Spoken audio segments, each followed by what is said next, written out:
এই পাহাড়ের মাঝেই ছিল একটি সুন্দর গ্রাম অঞ্জনাদ্রি, যা রক্ষা স্বয়ং হনুমানজি করতেন। কিন্তু কিছু বছর ধরে এই গ্রামের লোকেরা ওখানকার একজন পালোয়ানের জন্য সমস্যার মধ্যে ছিল, যে কিনা এই গ্রামের পলিগার। পলিগার তাকেই বলা হয়, যে কিনা কিছু পরিমাণ আনাজ ও করের পরিবর্তে গ্রামের রক্ষা করে। কিন্তু এখন এই পলিগার নিজের ইচ্ছে মতো গ্রামের মানুষদের মারধর করে ও তাদের থেকে অনেক বেশি কর উসুল করে। কিন্তু পলিগারের ভয়ে কেউ তার বিপক্ষে যাওয়ার সাহস পায় না। এই গ্রামে হনুমান নামে একটি ছেলে আছে, সে তার দিদির সাথে থাকে। হনুমান ছোট থেকেই একটি মেয়েকে ভালোবাসতো, যার নাম মীনাক্ষী। হনুমান মীনাক্ষীকে তার কেনা নুপুরটি বাসে লুকিয়ে পড়াতে যায়, কিন্তু মীনাক্ষী হনুমানকে ভুল বোঝে ও তাকে অপমান করে বাস থেকে নামিয়ে দেয়। তখনই কিছু ডাকাত বাসে হামলা করে দেয়। এমনটা দেখে হনুমান মীনাক্ষীকে বাঁচাতে যায়, কিন্তু ডাকাতরা হনুমানকে চারিদিক থেকে ঘিরে নেয় আর তাকে মেরে নদীতে ফেলে দেয়। কিন্তু হনুমান মরে না।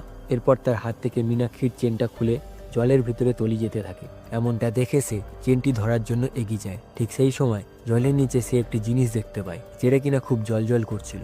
যখন হনুমানজি আম ভেবে সূর্যদেবকে খেতে যাচ্ছিলেন, সেই সময় তাকে থামানোর জন্য ইন্দ্রদেব বজ্রাঘাত করে, যার ফলে হনুমানজির এক ফোঁটা রক্ত বের হয়ে এই নদীতে এসে পড়ে। আর এই রুদ্র রক্তের ফোঁটা মণিরূপে বহু যুগ ধরে এখানে সুরক্ষিত আছে। হনুমান যখন সেই মণিটির দিকে এগিয়ে যায়, তখন স্বয়ং মণিটি তাকে বেছে নেয়। এর পরের দিন গ্রামবাসীরা হনুমানকে আহত অবস্থায় নদীর পাড়ে খুঁজে পায়। তারা তাকে তার বাড়িতে নিয়ে আসে। হনুমন্তের হাতে এখনো সেই মণিটি রয়েছে। গ্রামের বৈদ্য বলেন হনুমন্তের আঘাত খুবই গুরুতর। পরের দিন হনুমন্তের জ্ঞান ফেরে, সে খুব দুর্বল অনুভব করছিল। ঠিক তখনই সে সেই মণিটি দেখতে পায় ও সেটিকে সূর্যের আলোর দিকে নিয়ে যায়। সেই সময় মণির মধ্যে থেকে একটি রশ্মি বেরিয়ে আসে ও হনুমন্তের শরীরে প্রবেশ করে, যার ফলে সে হনুমানজির অর্ধেক শক্তি পেয়ে যায়।